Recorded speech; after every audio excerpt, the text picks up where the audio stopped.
Welcome to TraderTV. I'm Dan Barnes. Joining me today is Vuk Magdelinic, CEO of Overbond, an innovator in the application of algorithms and AI in the fixed income markets. We're going to be talking about how the application of technology is overcoming some of the challenges buy-side traders face today. Vuk, welcome to TraderTV. Thank you for having me.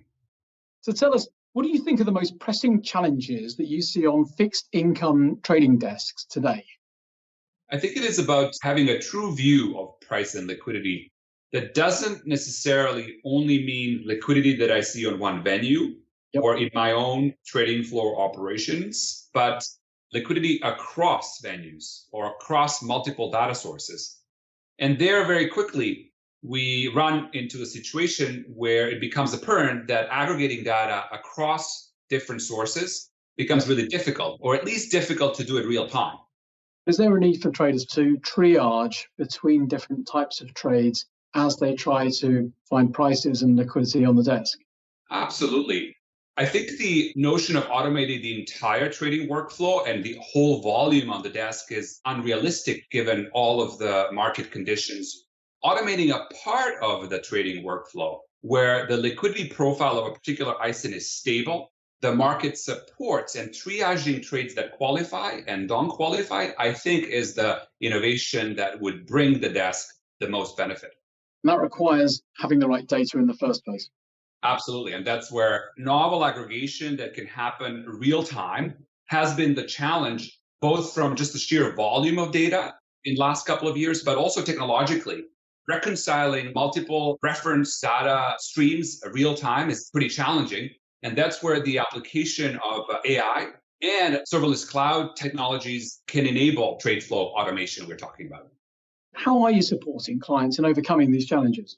A lot of talk in the industry is around solving for, OTC nature or disparate data nature of the fixed income market through the regulatory kind of post-trade repositories. We realize that there's some way until that is able to be consumed at the desk. So what we focused on in terms of the approach is aggregating data client side with pre-structured algorithms that can map transactions data to the reference master and enrich it with settlement layer data and corporate fundamentals.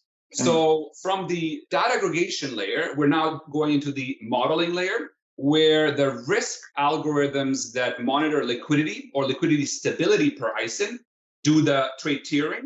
And then for tiers that are not as stable or don't have as much trading liquidity, we have models that do deeper AI benchmarking of similar bonds and similar issuers and curve fitting to optimize for the best executable price. What do you expect the impact of that to be on buy-side and sell-side trading workflows? Through all of our back tests, there is about 30% of the entire flow on a regular kind of diversified corporate coverage desk that can be automated, as well as about 30% of situations when there's unstable liquidity profile per ISIN that now the model of this nature can actually price with sub 5 cents precision. And which instruments and markets is that covering? Investment grade corporates and obviously benchmark rates. From the ratings perspective, there are ISINs and issuers in kind of cuspy high yield category that models can support. But obviously, as we go into a deeper high yield, data availability and the number of bonds outstanding per issuers drops off radically. And what sort of performance changes might you expect in trading on RFQ platforms, for example?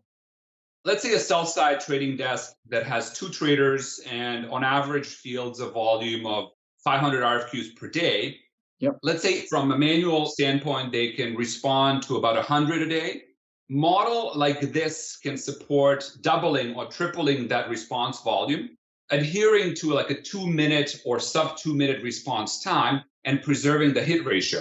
Now, obviously, it's not just about the speed, it's about precision. So we do monitor direct P&L impact through 2 factors. First one is obviously a fair value price that the model is able to minimize to kind of historical levels if the trader, let's say, sets a 5% precision acceptance threshold, as well as the margin optimization. And I think margin optimization level for sell-side desks is very important, given that each ISIN, each counterparty, and each market condition would merit different take. So how will Overbond support clients in accessing this and the use of it going forward? We've been focusing on various types of integrations. So the first and foremost is a fully cloud-enabled visualization that it's very easy to access. The second is API deployment, where data can feed OMS or any internal system. And the third one, which we're really excited about, is the side-by-side integration with Refinitiv and their Icon terminal, where we can have a one-click review of the model price, and then obviously through Icon Terminal, one-click trade on TradeWeb. That sounds fantastic. I'm sure you're going to have great success with this. Thanks so much, Dan. I'd like to thank Vuk for his insights and, of course, you for watching. To catch up on our other shows or to subscribe to our newsletter, go to tradertv.net or etftv.net.